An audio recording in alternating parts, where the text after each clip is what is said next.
그리고 하나님 말씀은 마태복음 21장 28절부터 32절 말씀까지지만 21장 28절부터 30절 말씀까지만 좀 보도록 합시다. 나머지 내용들은 후에 기회가 있을 때 여러분의 말씀을 전하도록 합시다. 오늘 여러분에게 말씀드리고자 하는 것은 중요한 내용이 구원에 얻는 믿음의 본질적인 요소들이 이런 용어들이 여러분에게 마음에 안아둘 수 있습니다. 좀 설명을 드리면 여러분이 예수를 믿음으로 구원을 얻습니다 라는 사실을 여러분 잘 알고 있습니다. 많이 들었지요. 그렇다면 그 예수를 믿는다는 그 믿음의 본질이 무엇인가? 그것이 말하고 있는 것이 무엇인가 하는 부분이에요. 우리는 어떻게 그것이 구원을 얻는 믿음이 되는 것인가 하는 부분을 생각해 보려 합니다. 그 본질적인 요소들이 있는데 그것들에 대하여 오늘 말씀을 전할 것이에요.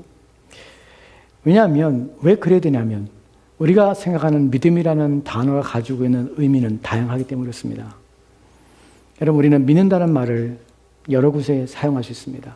근데 그것이 성경이 믿는다고 말하는 것과 전혀 다를 수 있다는 사실을 여러분 아셔야 합니다. 그래서 구원을 얻는 믿음의 본질적인 요소는 무엇인가? 무엇이 사람들에게 믿는다고 말할 때 믿음과 다른 것인가? 하는 부분을 여러분이 아셔야 합니다. 그렇지 않으면 여러분은 세상 사람들이 말하는 믿는다는 것을 내가 마치 그 믿음을 그런 믿음으로 인식하고 신앙에 대하여 또한 구원하는 믿음에 대하여 잘못된 믿음을 여러분이 소유하며 그것을 믿는다고 여러분이 여길 수 있다는 사실 때문에 이 말씀을 살펴보는 것이 참으로 중요합니다. 생각해 보도록 합시다. 여러분이 만약에 파리에 여행을 간다면 여러분은 어디에 여행지를 생각할 것입니까? 무엇을 보기 위해서 가실 것입니까? 파리에 여행 간다면. 파리에 여행 가면 여러분은 에펠탑을 생각하겠죠. 또 어떤 사람은 개선문을 생각할 것입니다. 우리는 가본 적이 없지만 파리에 에펠탑이 있다는 사실을 우리는 믿습니다. 개선문이 있다는 사실을 믿습니다. 동일하게 우리는 믿는다는 단어를 사용합니다. 여기에 믿는다는 단어를 사용한다고 해서 이상하지 않습니다. 거기에 있다는 것은 난 믿어. 에펠탑이 존재한다는 사실을 믿어. 믿는다는 단어를 사용하지만 이 여기서 믿는다는 단어는 무엇이냐면 정보에 의하여 습득된 지식을 그것이 믿는다는 의미 속에 포함되는 것이 다시 말씀드립니다. 정보에 의하여 습득된 지식 또한 우리 믿음이라는 단어를 사용한다는 것이에요. 정보에 의해서 내가 비록 가보진 않았지만 사람들이 또한 그곳에 있는 사진들을 보니까 그곳에 에펠탑이 있다는 사실을 그 정보를 습득하고 그 지식에 의해서 나는 그곳에 에펠탑이 있다는 사실을 믿게 되었다는 것이에요. 그것을 또 확신할 수 있습니다. 거짓이 아닌 것이에요. 이것 또한 믿음이라는 단어에 통용되는 일반적인 의미입니다. 그런데 중요한 것은요. 성경이 말하는 믿음은 이것과 다르다는 사실이에요. 이것이 여러분의 구분해야 될 것입니다. 정보에 의해서 습득된 지식은 여러분이 그것을 믿을 수 있습니다. 그러나 그 믿음은 여러분을 구원에 이르게 하는 성경적인 믿음과는 전혀 다르다는 사실을 인식하셔야 합니다. 이해가 되십니까?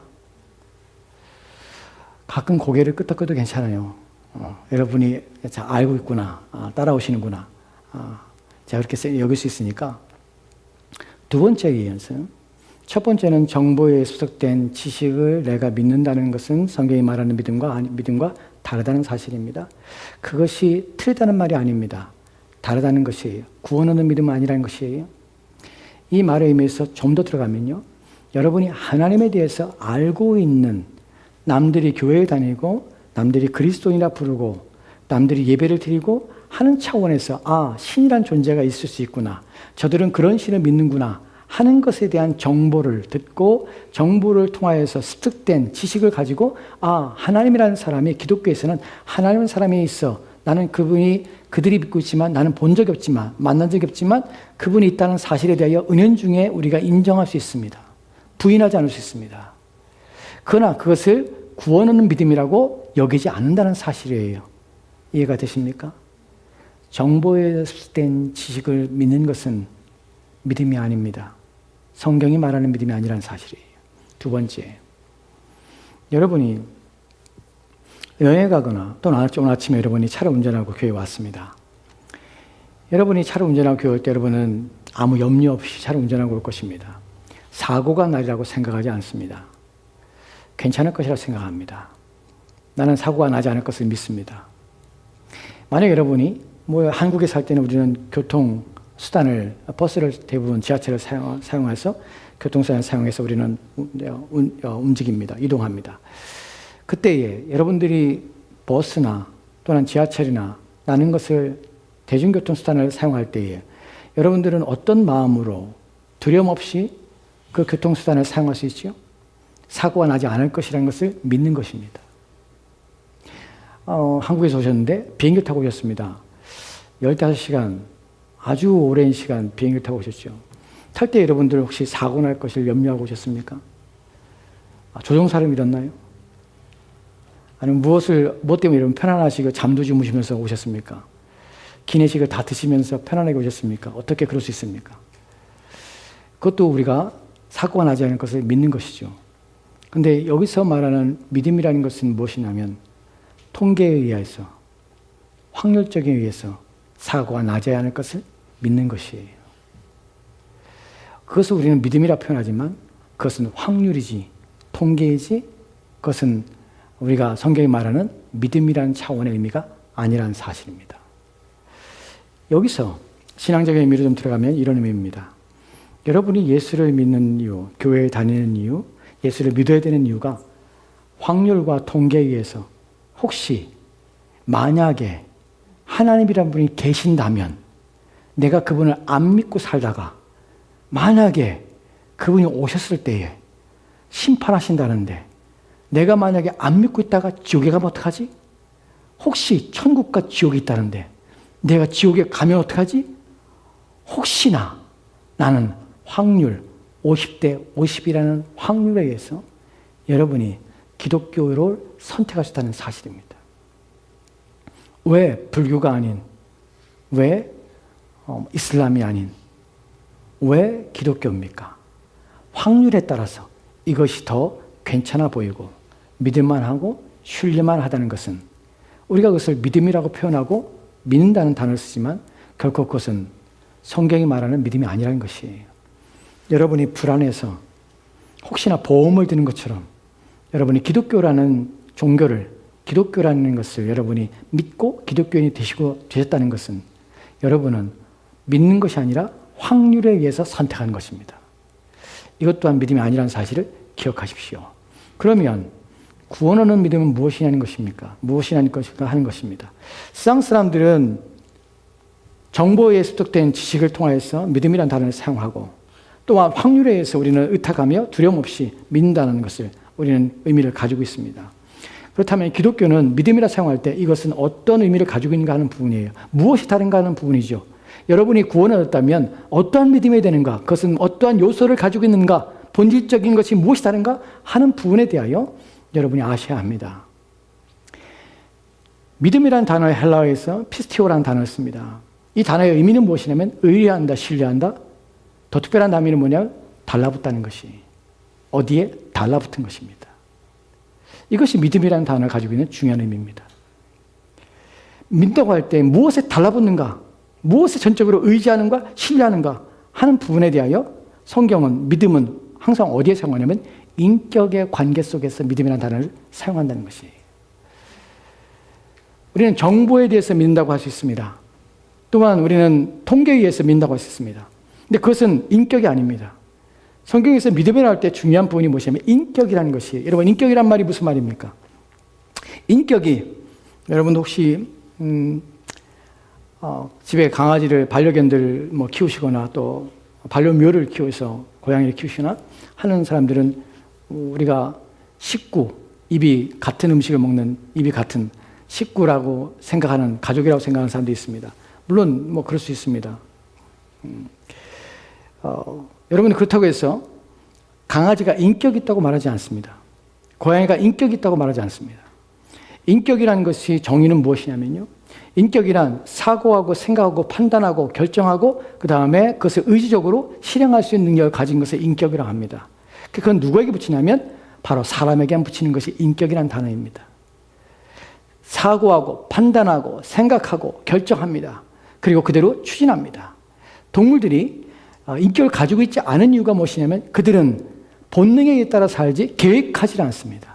무엇인가를 추진하며 그 일들의 의지를 가지고 그 일을 이루어가며 살지 않습니다. 그것이 인간이 가지고 있는 고유한 특성입니다. 이것을 인격이라고 합니다. 사고하고 생각하고 판단합니다. 그리고 구분하며 결정합니다. 결정하면 그것을 끊임없이 추진해 나가며 해 나갑니다. 의지가 포함되는 것이에요. 그래서 인격이라 할 때 가장 중요한 3대 요소를 지식, 그 다음에 의지, 정서, 감정, 그리고 의지. 이것을 인격의 3대 요소라고 합니다. 지정이라고 합니다. 이것이 인격이에요. 믿음이 인격적인 관계 속에 한다는 것은 사고하는 것이에요. 판단하는 것이에요. 결정할 수 있는 것이에요. 의지를 가지고 추진해 나가며 일해하는 것이에요. 계획성을 가지고 있는 것이에요. 누구에게만? 사람에게만 있습니다. 성경은 믿음이라고 할 때 인격을 가지고 있는 존재 사이의 관계에서 일어나는 일입니다. 그것이 믿음입니다. 내가 하나님이 계신 것을 믿는 것, 내가 정보를 아는 것을 믿는 것이 아니라 그분에 관해서, 그분과의 관계 속에서 그분에 대해서 내가 이해하며 깨달으며 그분에 대하여 신뢰하는 것이며 그분과 달라붙는 것, 이것을 피스티오, 믿음이라는 단어를 가지고 있는 의미입니다. 이에 대하여 좀 더 설명을 드리도록 할게요. 로마서 10장 9절 말씀 먼저 보도록 합시다. 같이 읽겠습니다. 시작. 내가 만일 내 입으로 예수를 주로 시인하며 또 하나님께서 그를 죽은 자 가운데서 살리신 것을 내 마음에 믿으면 구원을 얻으리라. 아멘. 본문에 보면 내가 만일 내 입으로 예수를 주로 시인한답니다. 예수란 분이, 그분은 인격을 가지신 분이십니다. 인간인 신동시에 하나님이시죠. 그분에 대하여 어떻게 하냐면 영어 성경, 한글 성경에 보면 입으로 시인하면 그래서 가벼운 것처럼 그냥 내가 고백하고 내가 말하면 되는 것처럼 보이지만 원문에 보면 좀 다릅니다. 물론 이 부분에서는 로마서 10장에 강의에 들어갔을 때 우리가 나중에 내년에 이 부분에 대해서 좀 더 명확하게 설명을 드릴 것입니다. 오늘 여러분이 들어야 될 것은 뭐냐? If you declare with your mouth. 여러분의 입으로 무엇 합니까? 선언하는 것이에요. declare. 선포하는 것이에요. 선포한다는 것은 모든 사람이 들을 만큼 모든 사람이 내가 말하는 것이 무엇인지를 명확하게 하는 것이에요. 선언하는 것이에요. declare with your mouth. 뭐라고 합니까? Jesus is Lord. 예수는 그리스도라. 예수는 주님이라는 사실을 선언하는 것입니다. 그 인격인 그분에게, 그분이 누구냐면 주님으로 선언하는 것이에요. 이 부분에요, 주님으로라는 단어를 가지고 있는 것은 주인이라는 말이죠. 주인이라는 말은 오늘날 우리 시가 사용하고 있는 주라는 말과는 전혀 다른 의미입니다.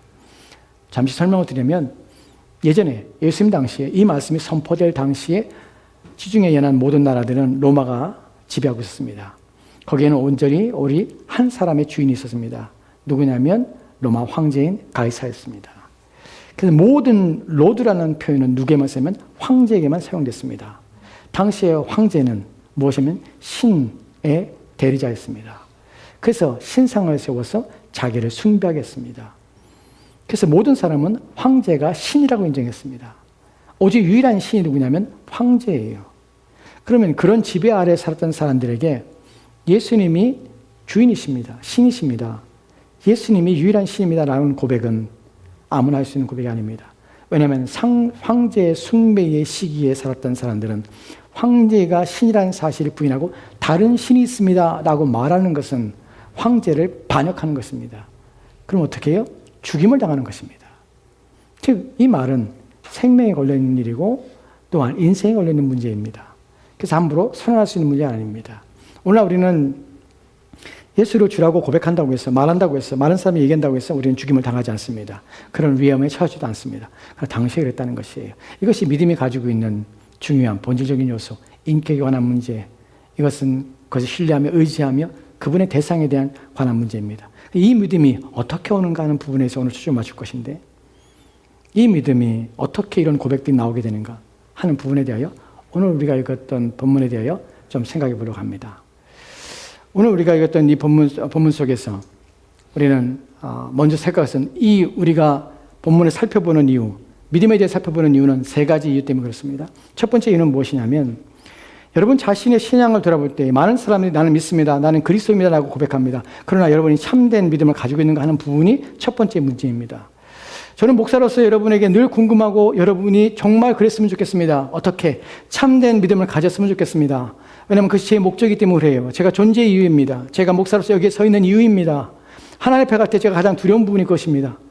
제가 여러분에게 거짓된 믿음을 가르친다면, 잘못된 말씀을 통해서 여러분이 온전치 않은 믿음을 가지고 있다가 그날에 하나님께 버림받아서 내가 너를 도무지 알지 못한다는 말을 듣게 된다면 누구의 책임이겠습니까? 저희 책임이겠지요. 그래서 저는 여러분이 온전한 믿음을 가졌으면 좋겠습니다. 그날에 부끄러움이 없었으면 좋겠습니다. 그래서 저는 제 자신이 해야 될 책임과 의무를 다하기 원합니다. 첫 번째는 여러분의 신앙과 믿음을 생각해 보라는 것이 점검하셔야 합니다. 늘 점검해야 합니다. 두 번째, 목사가 구원의 방식에 대하여 어떤 믿음이 참미된 믿음인지를 구분하지 못한다면, 그것에 대해 가르치지 못한다면 그것은 온전한 목사는 아닙니다. 그래서 목사는 반드시 구원의 방식과 구원의 내용과 구원의 본질에 대하여 분명히 가르쳐야 되며 또한 그 일을 해야 된다는 것입니다. 세 번째로는 그것에 대하여 알지 못하는 자들 가운데 어떤 것이 구원인가, 어떤 것이 구원하는 믿음을 갖는 것인가, 내가 구원받기 위해서는, 내가 그리스도인이 된다는 것은, 내가 예수를 믿는다는 것은 도대체 무엇인가, 그것을 궁금해하고 알고 싶어하는 자들에게 이것이 바로 구원하는 방식입니다. 이것이 여러분에게 믿음이 들어오는 방식입니다. 이것이 여러분이 가질 수 있는, 여러분이 사모할 참된 믿음입니다. 라는 것을 여러분에게 말씀드리고자 하는 것입니다. 왜냐하면 세상에는 그렇지 않은 일들이 너무나 많기 때문에요. 오늘날 우리는 유사품에 널려져 살아가고 있습니다. 참된 것이 아니라 많은 위조품들이 가득한 시대를 살고 있습니다. 여러분들 명품에 대해서 위조품이 많다는 사실을 알고 있죠. 심지어는 명품에 대하여 위조품을 감별하는 감별살들조차도 구분하지 못할 정도로 너무나 정교한 모조품들이 많다는 사실입니다. 중요한 사실은 제가 예전에 다큐멘터리 보다가 지폐 감별사가 있습니다. 지폐를 돈을 모조하니까 유조하고 하니까 지폐를 감별합니다. 감별사가 있는데 그 사람이 어떻게 지폐를 감별할 수 있습니까? 라고 물었더니 당신은 그것을 위해서 무엇을 합니까? 전문가가 되기 위해서 어떤 것이 요구됩니까? 했더니 이 사람이 가짜 지폐를 이렇게 살펴본 것이 아니라 나는 진짜 지폐만 봅니다. 진짜 지폐만 연구합니다. 가짜 지폐는요, 저는 보지도 않습니다. 진짜 지폐만 연구하다 보면요, 가짜 지폐는 잡아보면 안 돼요. 왜냐하면 나는 평생 진짜만 보는 것이, 옳은 것만, 바른 것만 만지고 보고 하다 보면 가짜가 눈에 들어온다는 것이, 가짜를 보는 것이 아니라 진짜를 보셔야 합니다. 참된 것을 보셔야 합니다. 그런 눈을 가져야 합니다. 그래야 여러분의 영혼이 안전합니다. 왜냐하면 마태복음 23장 15절 말씀에는 예수님이 이렇게 말씀하시는 걸 보게 됩니다. 같이 들어갑시다. 시작. 화 있을진저 외식하는 서기관들과 바리새인들이여, 너희는 교인 한 사람을 얻기 위해서 바다와 육지를 둘이 다니다가 생기면 너희보다 배나 더 지옥 자식이 되게 하는도다. 이 말씀 속에서 배나 더 지옥 자식이 되는 일들이 있습니다. 바리새인들이 그랬습니다. 그런 데 있습니다. 돌아다니면서 한 사람의 교인을 얻고 그 사람을 배나 더 지옥 자식이 되게 만드는 일들이 있습니다. 그래서 오늘날 우리는 유사품이 넘쳐나는 시대에, 모조품이 넘쳐나는 시대에 나의 믿음은 어떤가, 나의 믿음은 참 믿음인가 하는 부분에 대하여 여러분은 그것에 대하여 이해하며 인식하며 구분하며 판별할 수 있는 능력을 가지셔야만 합니다. 제가 줄 수 있는 것은 진품입니다. 제가 여러분이 드릴 수 있는 것은 옳은 분별법입니다. 분별하시는 것은 여러분의 몫입니다. 그것을 택하고 그 일을 가는 것은 여러분의 몫입니다. 진품에 대하여 인식하고 바른 것에 대하여 생각하십시오. 오늘 말씀을 보면 마태복음 21장 18절 말씀 보도록 합시다. 함께 다시 한번 읽도록 합시다. 시작. 그러나 너희 생각에는 어떠하냐? 어떤 사람에게 두 아들이 있는데 맏아들에게 가서 이르되 예, 오늘 포도원에 가서 일하라 하니. 아멘. 본문에 보면 너희 생각 어떠하냐? What do you think? 너희 생각 어떠하냐? 너희가 생각할 때 어떠하냐? 일반적인 얘기를 주님께서 말씀하시면서 그들의 생각을 요구하십니다. There was a man, 한 사람이 있다. 한 사람인데 이 사람은 어떤 사람이냐면 who had two sons, 두 아들을 가지고 있는 한 사람이 있다. 근데 he went to the first son에게 갔죠. and said, 그가 첫 번째 아들에게 가서 말을 하는데 뭐라면 son, yeah, go, 가라, and work today. 오늘 일해라 in the vineyard. 포도원에서 일을 하라 라고 말했습니다. 한 사람의 두 아들이 있는데 첫 번째 아들에게서 포도원에 가서 일을 하고 말했습니다. 그 아들이 반응합니다. 29절 30절 말씀입니다. 같이 들어갑시다. 시작. 이르되 아버지 가겠나이다 하더니 가지 아니하고 둘째 아들에게 가서 또 그와 같이 말하니 대답하여 이르되 실소이다 하였다가 그 후에 뉘우치고 갔으니. 아멘. 본문에 보면 I will not 첫 번째 아들이 말합니다. I will not. 한글 성경은 좀 다릅니다. 한글 성경에는 뭐라고 표현됐습니까? 이르되 가겠나이다 하더니 가지 않겠나이다 하고 첫째가 그랬다고 합니다. 둘째 아들은 뭐라고 합니까? 그와 같이 말 대답하되 실소이다 라고 말했다가 그 위에 뉘우치고 갔더니 영어 성경은 다르죠. NIV에서는 뭐라고 말합니까? I will not. He answered. But later he changed his mind and went. 그 갔다고 합니다. 첫째 아들이 간 것처럼 말해요. 그리고 then the father went to the other son. 또 둘째 아들이 갔습니다. And said the same thing. 같은 말했습니다. 포도원에 가서 일을 하고 말했습니다. He answered, I will, sir. 예, 그러겠습니다. 근데 but he did not go. 그가 가지 않았다고 말합니다. 영어 성경에서는 첫째 아들이 I will not 한 다음에 he changed his mind. 그리고 그가 갔다고 말합니다. 그러나 둘째 아들은 어떻게 해요? Yes, sir. I will do. And he didn't go. 가지 않았다고 말을 합니다. 바뀌었죠. 이것은 왜 그러냐면 원문상 서로 인용하는 또한 인용했던 본문이 사본이 다르기 때문에 그렇습니다. NASB에서는 이것을 한글 성경과 똑같이 번역했습니다. 그런데 대부분 majority 사본들은 대부분 다 영어 성경, 일반적인 영어 성경의 번역을 따릅니다. 이 일에는 전혀 문제가 될 것이 하나도 없습니다. 왜냐하면 같은 의미이기 때문에 그래요. 중요한 것은 첫째 아들, 둘째 아들 문제가 아니라 무엇이냐면 I will not. 아니요. I will do. Yes, sir. 하고 했던 것입니다. 첫째가 갔든 둘째가 갔건 상관없습니다. 아버지의 말을 들었던 아들이 I will not. He answered. 그리고 but later he changed his mind and went. 이것이 중요합니다. 그의 마음이 바뀌었습니다. 한글성이 뭐라고 표현했습니까? 실수다 했다가 그 위에 뉘우치고 갔더니 뉘우치다 라는 것입니다. 뉘우치다는 것은 두 단어가 하나로 된 합성어입니다. 하나는 무엇이냐면 후회라는 것입니다. 후회라는 것은 뭐뭐 뒤에라는 것이 뒤에 나중에 어떤 일이 있습니까? 나중에 그 다음에 나오는 단어가 무엇이냐면 마음이 신경이 쓰이는 것이 관심이 기울어지는 것이 그리고 괴로운 것이 염려가 되고 근심이 됩니다. 아버지가 가라는 말에 반대하고 있는 자신의 마음에 괴로움이 왔습니다. 그리고 신경이 쓰기 시작합니다. 염려가 되는 것이 누가 포도원에 가서 일을 하지? 내가 가지 않으면 어떡하지? 하는 마음이 쓰여지기 시작합니다. 이것이 후회라는 단어가 가지고 있는 의미입니다. 후회는 무엇이냐면 마음이 관심을 기울이는 것이에요. 그리고 그것 때문에 마음이 괴로워지는 것이에요. 이 부분에서 성경이 예수님께서 말씀하시는 내용 속에서 중요한 것이 무엇이냐면 신앙이 들어올 때에 믿음이라는 것이 들어올 때 우리 마음속에 무엇을 이렇게 하면 마음의 관심이 기울어지는 것이에요. 그것으로 기울어지는 것이 들리는 소리에 예전에는 무감각하며 그 의미조차도 관심 없던 내 마음이 끌리는 것이에요. 이런 것도 있어? 하나님이 계시되 예전에는 전혀 무관심하던 내 마음이 하나님이 계실 수 있구나. 그분이 자신의 아들이 십자가에 죽고 말미암아서 우리를 구원하시기 원하시는데 내가 구원받아야 할 필요성이 있구나. 하나님이 나를 구원하시기 원한다면 나는 하나님의 구원받아야 될 필요성이 있는데 무엇으로부터? 하나님의 진노와 심판하신데 무엇에 대하여? 나의 죄에 대하여.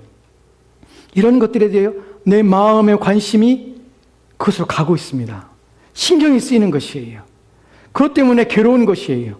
마음에 두려움이 생기기 시작하고 염려가 생기기 시작합니다. 그 마음 때문에 마음이 안 편한 것이에요. 이것이 바로 뉘우치다는 단어가 가지고 있는 의미입니다. 신자가 되는 순간에 그때에 무엇이 일어나냐면 마음의 괴로움이 일어납니다. 평안이 오지 않습니다. 마음이 괴롭습니다. 내가 들은 것 때문에 괴롭습니다.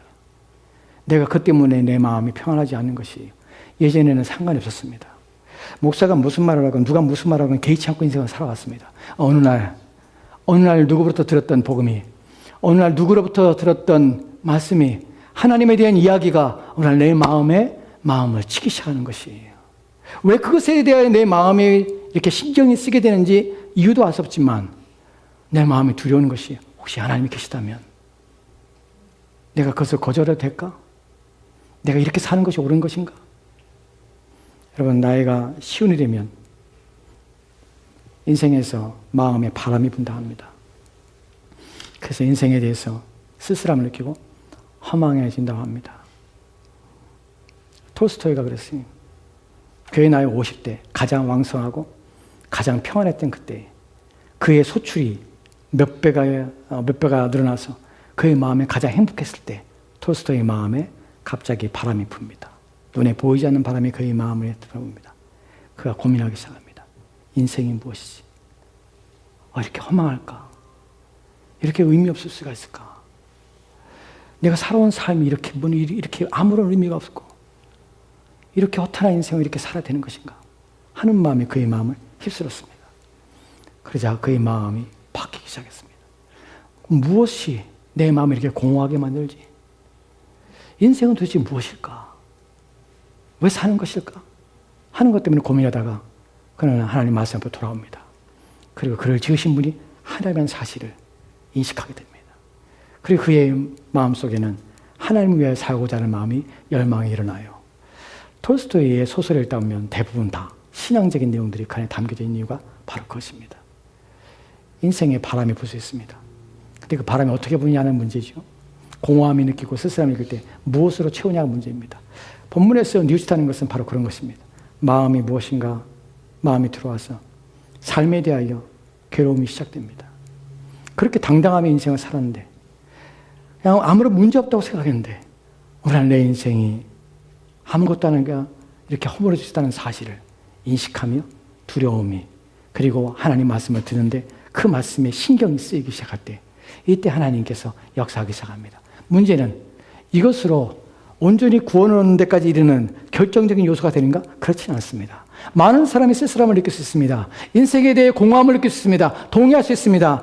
여러분 인생이 50이 되면 50이 지나면 여러분 마음의 인생에 대하여 책임을 지고 삶을 돌아오며 정리하며 돌아볼 때에 마음의 공허함과 또한 마음의 무엇인가 마음에 채워지지 않는 텅 빈 것 같은 마음의 어떤 쓸쓸함을 느낄 수 있습니다. 모든 사람이 그렇습니다. 정서적으로 그럴 수 있습니다. 물론 그것을 안 느낄 수 있는 사람도 있을 수 있습니다. 하지만 그것이 모두가 다 하나님께로 신앙으로 다 귀의돼서 하나님께 돌아온 것은 아닙니다.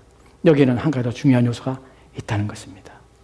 왜냐하면 이 뉘우침 자체로 하나님께서 우리를 부르시고 구원하시고 할 때 우리 마음속에 일어날 수 있는 작은 또한 어떤 사람에게 큰 일이지만 그것은 완전하지 않습니다. 왜냐하면 그런 사람이 있었습니다. 그런데 그것이 그에게 무의로 돌아갔습니다. 마태복음 27장의 3절 말씀은 이렇게 되었습니다.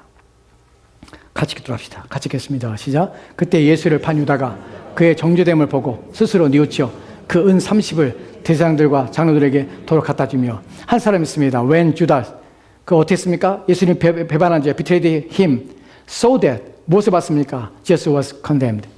예수님께서 정죄됨을 받습니다. 그리고 어떻게 했습니까? He was seized 사로잡혔습니다. With remorse. remorse가 무슨 말입니까? 마음이 고통스럽고 마음이 괴롭고 슬픈 것입니다. 후회하는 마음이 일어난 것입니다. 그러나 그에게 아무 일도 하지 않았습니다. 그는 자결하게 죽었습니다. 회개하지 않았습니다. 하나님께 버림받은 것이에요. 뉘우침이 모두가 다 구원에 이르는 믿음을 산출하느냐? 그렇지 않습니다. 뉘우침이 여러분에게 주는 기회가 될 수 있지만 그 기회는 더 깊은 데로 나아가는 방식으로 산출되어야만 온전한 믿음에 이르게 되는 것이에요. 중요한 것은 항상 뉘우침이 먼저 온다는 사실입니다. 그렇지만 그것이 참된 구원하는 믿음을 나아가기 위해서는 또 다른 것이 있습니다. 이에 대하여 누가복음 8장에 12절 말씀이 이렇게 됐습니다. 같이 들어갑시다. 시작. 길가에 있다는 것은 말씀을 들은 자니 이에 마귀가 와서 그들이 믿어 구원을 얻지 못하게 하려고 말씀을 그 마음에서 빼앗는 것이요. 아멘. 본문에서는 씨 뿌리는 자의 비유 속에 나오는 것입니다. 농부가 나와서 밭에 나와서 씨를 뿌렸습니다. 근데 그 씨 중에는 어디에 딱딱한 돌밭에 떨어진 길가에 뿌려진 씨가 있었습니다. 그것은 딱딱해서 길가에 씨였기 때문에 더 이상 열매를 맺을 수가 없습니다. 그것이 어떤 의미냐면 말씀이 뿌려질 때에 말씀이 들려올 때에 그 말씀이 마음에 안 들어오게 하는 것입니다. 무관심하게 하는 것이에요. 듣고 있는데 무슨 말인지 모르겠는 것이, 듣고 있는데 이해가 안 되는 것이, 듣고 있는데 남의 말하고 있는 것이에요. 귀에 안 들어오는 것이 하나도. 왜요? 사단이 그 마음에 뿌려진 하나님의 말씀의 씨앗을 빼앗아가기 때문에 관심이 없는 것이에요. 신기하죠? 하나님 말씀을 가지고 있는데 어떤 사람은 눈물을 흘립니다. 어떤 사람은 아무런 느낌 없이 그 자리에 앉을 수 있어요. 왜요? 바로 이런 일들이 일어나기 때문에 그렇습니다. 두 번째, 그 다음에는 12절, 13절, 14절 말씀에 이렇게 읽겠습니다.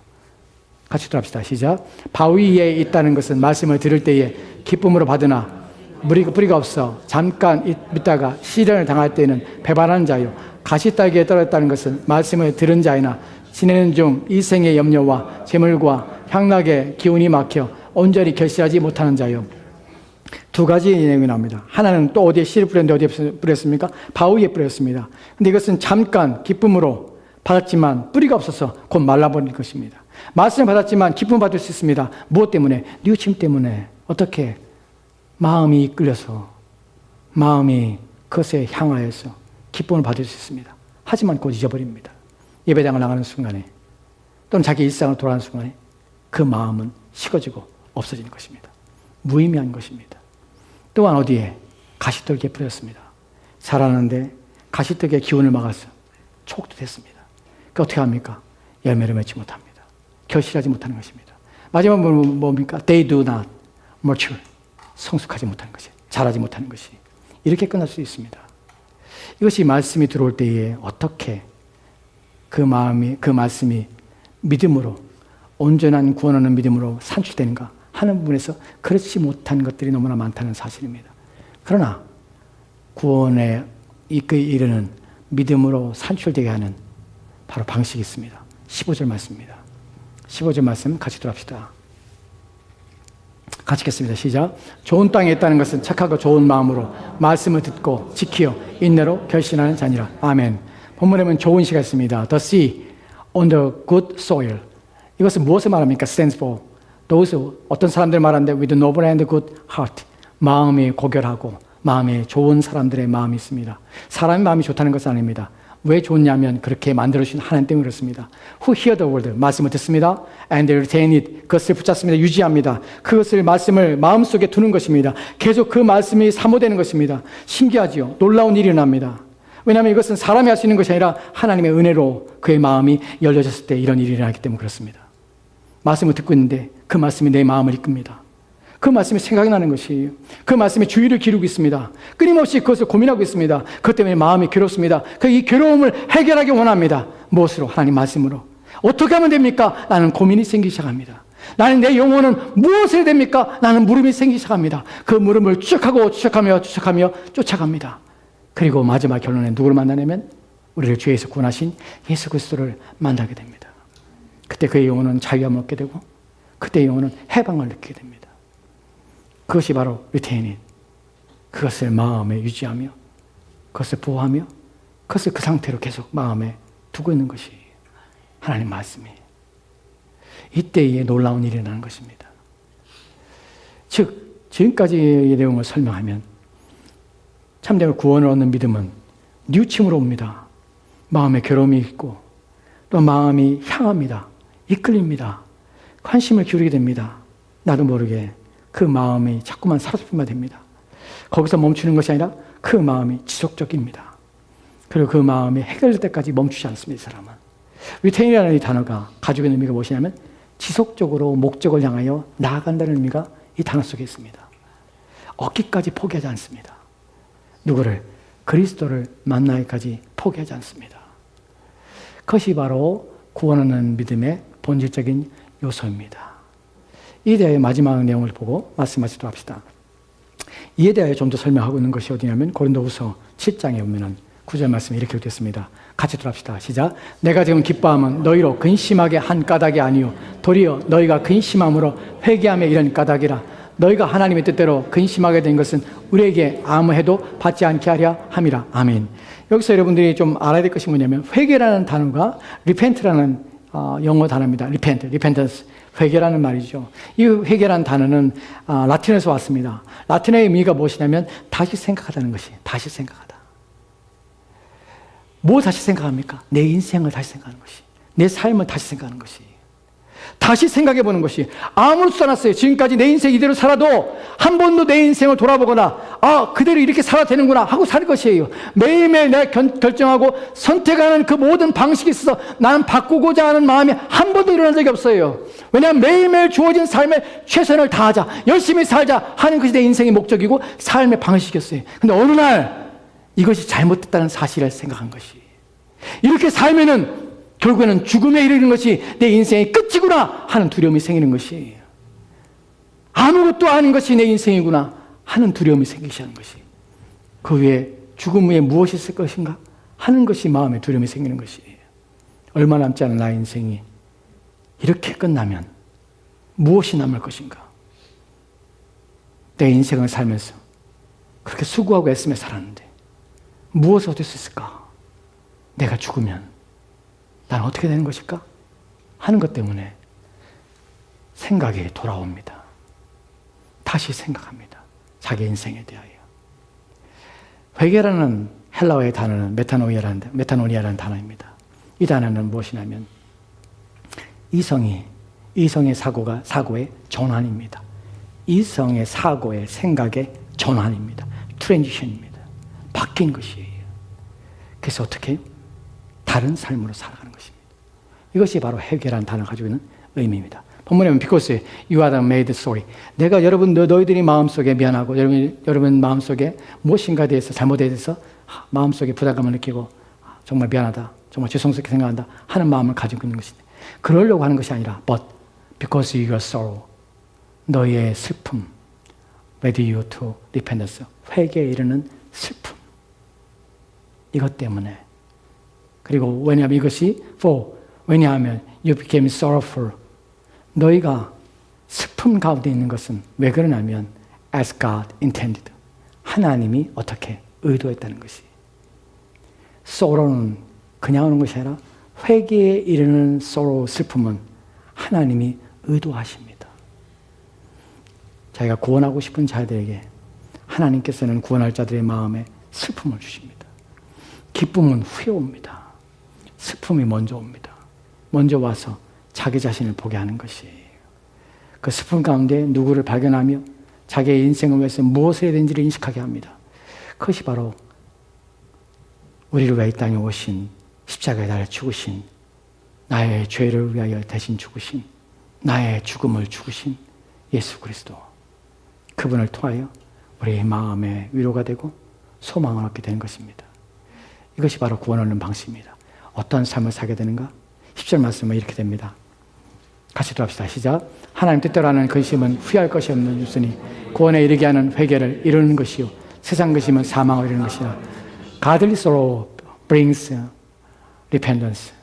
하나님이 주시는 슬픔은 무엇을 가져오냐면 회개를 가져오는데, 이것은 leads to 무엇으로? salvation, 구원에 이르게 하고, and leaves no regret, 후회함이 없게 한다. But worldly sorrow, 세상에 주는 sorrow가 있고 godly sorrow, 하나님이 주시는 슬픔이 있는데, 무엇이 생명이 이끄냐면 하나님이 주시는 슬픔은 너희를 생명에 이끌고, 세상에 주는 슬픔, 이 땅의 것들로 말미암아 우리 마음에 눌림받고, 이 땅의 것들 때문에 우리 마음이 슬퍼하고, 이 땅의 것들 때문에 근심하고 염려하는 것들은 평생 그렇게 염려하며 근심하지만 결국 어디로? 우리를 죽음으로 이끕니다. 그것이 결과입니다. 이 땅에서 여러분이 수고하는 모든 수고와 애씀과 노력은 결국 이 땅의 것으로 끝이 납니다. 그러나 그렇지 않은 것도 있습니다. 이 땅 너머의 일들이, 그 일들에 영향을 미치는 일들이 있고, 이 땅의 삶 이후에 여러분의 인생 가운데 있을 놀라운 일들이 있습니다. 바로 하나님이 주시는 슬픔입니다. 하나님이 여러분의 마음에 주시는 슬픔은, 여러분의 영혼을 향한 슬픔은, 그것은 없어지지 않습니다. 쓸모없는 것이 아닙니다. 그것은 여러분을 회개하여 다시 생각하게 하여 여러분의 인생과 삶을 다른 방향으로, 하나님 믿는 믿음 안에 사는 삶의 방식으로 여러분의 삶을 이끌어갑니다. 이것이 바로 참으로 구원 얻는 믿음의 본질입니다. 마지막으로 그래서 어떻게 사냐고 11절 말씀 보고 마치도록 합시다. 같이 읽겠습니다. 시작. 보라, 하나님의 뜻대로 하게 해야 되는 이 근심이 너를 얼마나 간절하게 하며, 얼마나 변증하게 하며, 얼마나 불하게 하며, 얼마나 두렵게 하며, 얼마나 사모하게 하며, 얼마나 열심히 있게 하며, 얼마나 벌하게 하는가. 너희가 그 일에 대하여 일체 너희 자신의 깨끗함을 나타내니라. 아멘. 본문에서 얼마나 너희가 이러하는가 하는 것을 우리 가운데 말하고 있습니다. 이 근심이 가들이 소로가 하나님이 주신 이 근심이 하나님이 주신 이 슬픔이 우리를 얼마나 더 간절하게 얼마나 더 변증하게 무엇에 대해 변증합니까? 내 자신의 깨끗함을 위하여 얼마나 더 변증하며 정결하게 꿈을 걷기 위하여 얼마나 더 내 마음이 열심을 품며 또한 내 삶에서 정의롭고 공의로운 삶을 살기 위하여 하나님 앞에 순전한 삶을 살기 위하여 얼마나 더 애쓰며 얼마나 노력하며 인생을 살게 되는가. 이것을 보니 너희는 이 모든 걸 말미암아서 정하게 되었도다. 온전한 구원에 있는 믿음에 이르게 되었도다. 라는 것입니다. 무엇으로 내 믿음이 참된 것을 확인하게 됩니까? 정보에 대한 지식에 대한 믿음이 아니라 통계와 확률에 의해서 여러분이 가는 믿음이 아니라 성경이 말하는 참된 구원에 이르는 믿음의 본질 속에서 여러분은 얼마나 더 하나님을 향하여 사모하며 기다리며 고대하며 여러분의 영혼의 구원받음을 위하여 여러분의 인생의 삶을 새롭게 하기 위하여 그 부르심 앞에 살고자 하는 의지와 결단들이 여러분 마음에 일어나고 있는가 하는 부분입니다. 참으로 구원하는 믿음은 이렇게 위대합니다. 한 사람의 인생 가운데 자기의 주어진 삶의 무게를 가지고 인생을 세상과 싸우는데 또한 자기의 인생에 몰려오는 문제들과 싸우는데 온 힘을 기울여 수고하며 그렇게 인생을 살다가 죽음이라는 넘지 못할 또한 누구도 건너지 못할 강에서 빠져 또한 함몰되어 그렇게 살아가고자 할 인생이 하나님이라는 그분의 말씀이 우리 가운데 들어와 그의 삶을 돌이켜 그의 삶의 방향과 전혀 다른 그가 원했던 의지와 전혀 다른 삶의 방식과 삶의 태도로 인생을 살아감으로 영혼이라는 또한 생명이라는 것을 얻어 사망이라는 것을 뛰어넘고 또한 이 땅이라는 것을 뛰어넘어 영원이라는 시간 속에 살아갈 수 있다는 이 모든 것, 이것을 하나님께서 우리 가운데 주셨다는 것입니다. 은혜로 주셨습니다. 이것이 여러분 마음에 오셔야 합니다. 이것이 여러분 마음에 확신되어야 합니다. 그것을 주신 분에 대한 믿음, 이것을 말씀하신 분에 대한 그 모든 말에 대한 확신, 신뢰, 이것이 믿음입니다.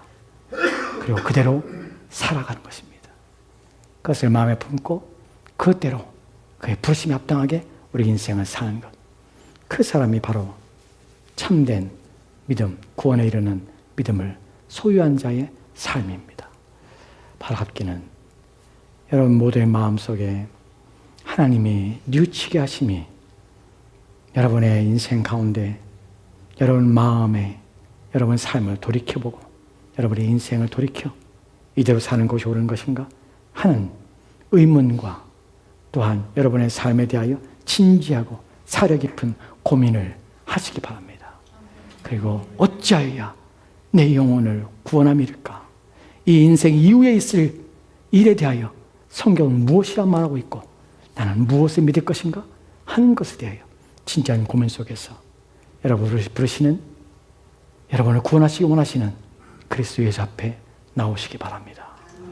그분을 믿는 여러분이 되시기 바랍니다. 기도합시다.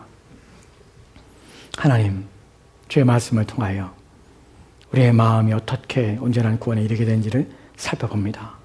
이 은혜가 오늘 이 말씀을 들은 모든 자들의 마음들 가운데 하나님 말씀이 생각나게 하시고 하나님 말씀 때문에 괴로움이 있게 도와주시고 하나님 말씀 때문에 마음의 관심이 이끌리도록 주여 도와주옵소서.